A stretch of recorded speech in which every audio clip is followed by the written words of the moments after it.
Anda ada gastrik, saya akan tunjukkan cara merawat gastrik di rumah.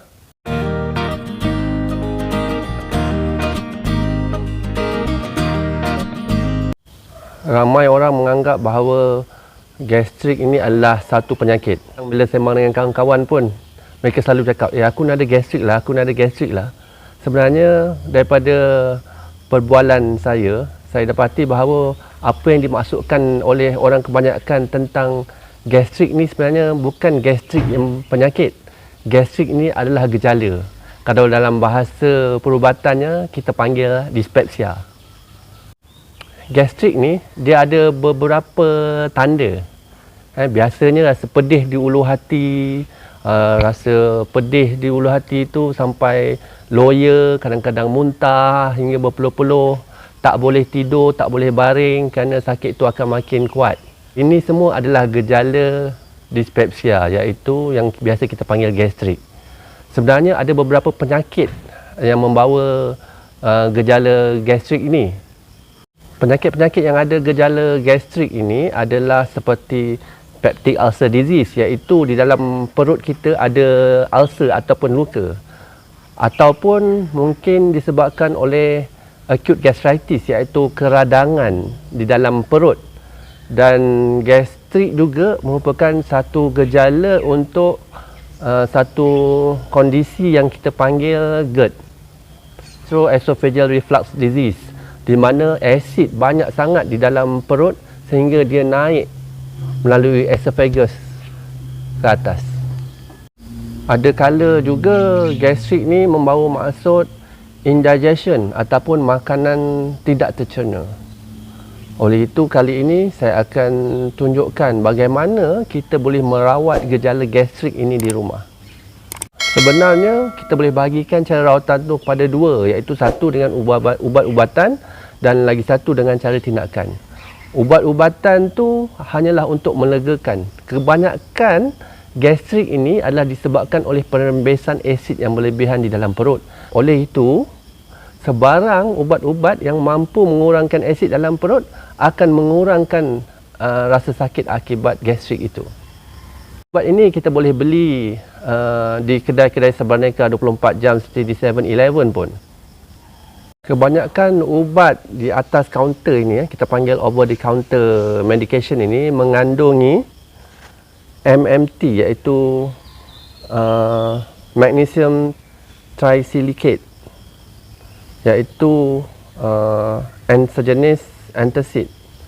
Ino yang biasa kita nampak iklannya di TV-TV juga dikatakan melegakan gastrik ini.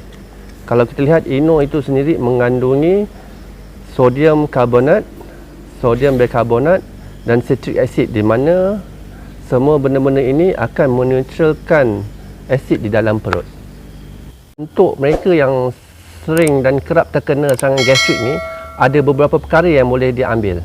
Dan sebenarnya ia berbeza daripada individu ke individu.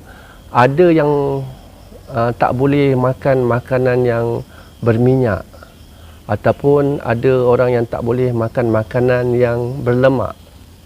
Ada orang yang makanan pedas ini menyebabkan gastrik datang.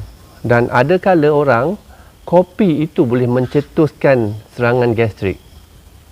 Oleh itu, kepada sesiapa yang sering terkena gastrik ini, beri perhatian yang mana satukah yang mencetuskan serangan gastrik. Ketika kita mendapat serangan gastrik ini, selain pada ubat-ubatan yang kita boleh dapati di kedai sebaneka yang saya cakapkan tadi, kita juga boleh melakukan beberapa perkara. Ada orang gastriknya akan lega dengan susu, tetapi kebanyakan orang gastriknya akan lebih teruk dengan susu. So, ia bergantung pada individu. Saya menyarankan ketika sedang terkena serangan gastrik ini, minumlah soya bean dan makanlah roti sahaja buat sementara waktu.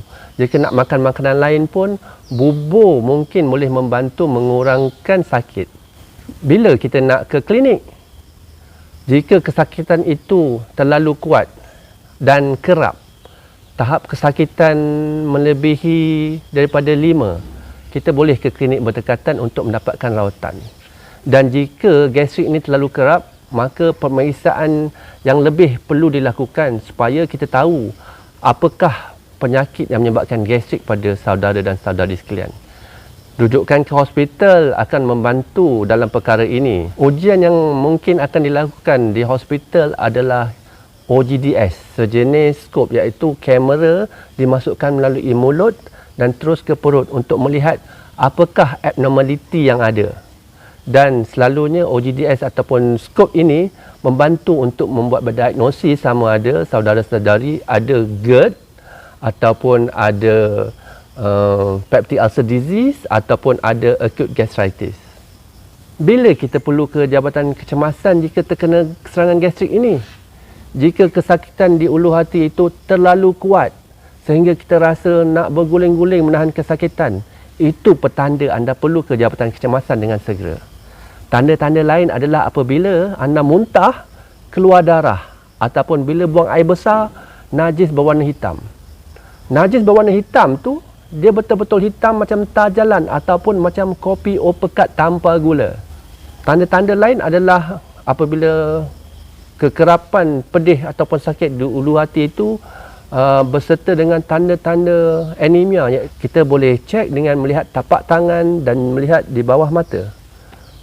Pucat di tempat-tempat itu mungkin petanda darah dalam badan anda kurang.